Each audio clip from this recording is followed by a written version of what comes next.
As verdadeiras histórias de terror da minha vida, parte 1. Olá, amantes do terror e sobrenatural, tudo tranquilo com vocês? Meu nome é Nelson Galvão Júnior e hoje iniciaremos a série de relatos reais de terror que vivo desde que nasci. Essas histórias acontecem no meu dia a dia e quero compartilhar com vocês. Tenho 54 anos e depois de pensar muito resolvi compartilhar com vocês as minhas histórias. Meu amigo imaginário é real ou eu que sou imaginário? Eu não sei dizer se é ficção ou realidade, pois ainda não consegui entender se estou tendo pesadelos acordado ou dormindo. Parte 1. A infância imaginária realista. Minha vida é bem peculiar. Fui pai pela primeira vez com 15 anos e tenho 5 filhos maravilhosos.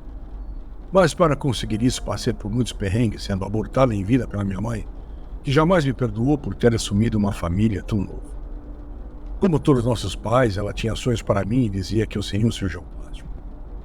Mas para alcançar esse sonho, eu teria que estudar mais de 18 horas por dia e me dedicar 100% nesse objetivo. Porém, as coisas não foram assim. Com certeza, vocês já leram e ouviram centenas de histórias de pessoas que tinham amigos imaginários. Mas o que acontecia comigo era um nível muito superior. Desde os meus 5 anos, sim, tenho lembranças desde essa idade, lembranças nítidas e reais. O meu amigo imaginário se manifestava. Ele era um garoto da minha idade, aparentemente falava uma língua que só nós dois entendemos e atuava como coach.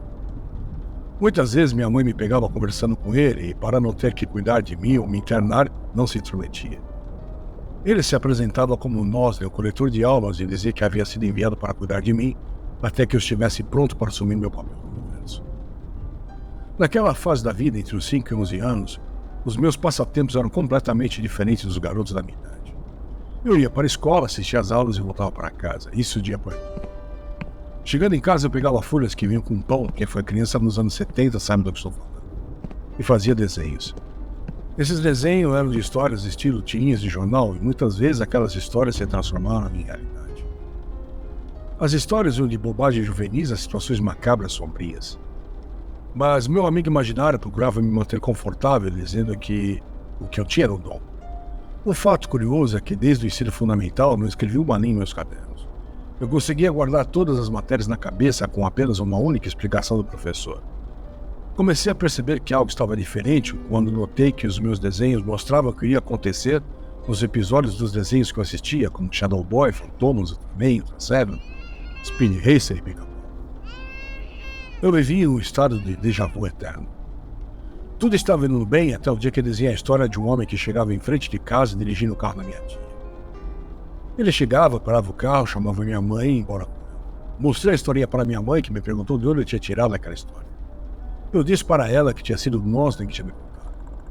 Minha mãe apenas sorriu e mandou que eu fosse dormir. Ao chegar no meu quarto, nós estávamos esperando.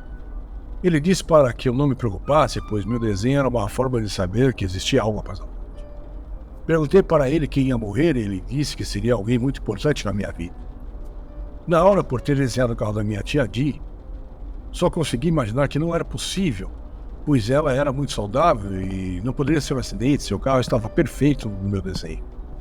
Enfim, peguei no sono enquanto meu amigo imaginário continuava a sussurrar ao meu ouvido. No dia seguinte, acordamos atrasados e minha mãe, com seu jeito pronto, começou a gritar para que eu me arrumasse rápido. Fiz isso, mal escovei os dentes e quando saí de casa, ela estava dentro do seu carro, Fusca vermelho 69, acelerando e com a porta do passageiro aberta. Corri para o carro e ao segurar a porta, minha mãe deu ré. Isso foi terrível porque minha mão foi prensada entre a parede e a porta, cortando meu polegar. Dava para ver até o osso. Começou a sangrar muito e para minha indignação, minha mãe foi até dentro de casa, pegou um algodão, esparadrapo, enfaixou minha mão e me levou para a escola. Nem passou por sua cabeça me levar ao hospital. Ela ainda quase me bateu por eu ter sido muito retardado por deixar minha mão aberta. Quando cheguei na escola, minha professora viu aquele curativo medonho e me levou para a enfermaria. Lá limparam o ferimento, suturaram o corte e me mandaram de volta para casa. É claro que ao chegar em casa, minha mãe ficou brava e só ela me bateu de novo porque viu as extensões dos ferimentos. Liguei a televisão e comecei a assistir Speed Racer, no episódio do carro malte. Logo em seguida, minha mãe falou para eu desligar a TV e brincar lá fora. E foi o que fiz. Estavam fazendo uma obra lá de fora da minha casa e tinha areia, então eu peguei o trator que eu tinha feito com latas de óleo e comecei a brincar. Nisso, meu amigo imaginário, que estava quieto até o incidente na minha mão, falou: Juninho, é agora. Assim que ele falou isso, eu pude ver o carro da minha tia parando em frente ao carro. Eu gelei ao ver minha mãe sair, falar com o homem e começar a chorar. Ela só teve tempo de chamar a vizinha para ficar comigo e saiu. Depois de umas 3 horas, minha mãe voltou e deu notícia. Meu avô Joca havia falecido naquela manhã, exatamente na hora que tive o acidente com a minha avó. E esse foi o primeiro contato que tive com a morte. Nosley, por sua vez, apenas disse que meu avô tinha morrido feliz após contar uma piada para seu ajudante. Essa história foi confirmada no velório, tanto que meu avô estava com um sorriso no rosto dentro do caixão. Eu nunca tinha tido nenhum contato com a morte. Não ia em velórios que na época estavam começando a ser realizados em funerárias. Antes, os corpos eram velados nas casas. Consegue visualizar isso? O meu avô foi velado na capela do Hospital Santa Marcelina e minha mãe, que era ateia, determinou que eu teria que ir e me aproximar do caixão. Eu não tinha nenhuma noção sobre isso e assim foi feito. Ao entrar, pude ver que era um lugar todo branco, haviam cadeiras nas extremidades e no meio dessa sala estava o caixão. Também tinham velas e lindas coroas de flores. O clima era péssimo, minha avó chorava em silêncio. Minha tia e meu tio tentavam se consolar, enquanto minha mãe distribuía cartões de advogado para as pessoas que estavam lá. Minha mãe sempre foi sem noção. Sentiu minha mãe em meu ombro e o olhar era meu amigo imaginário que sussurrou: vá até o caixão e se despeça de seu avô. Não tinha mais como protelar, era chegado o momento da despedida. Ao olhar dentro do caixão, pude ver o rosto do meu avô. Ele estava sereno e tinha um leve sorriso no rosto.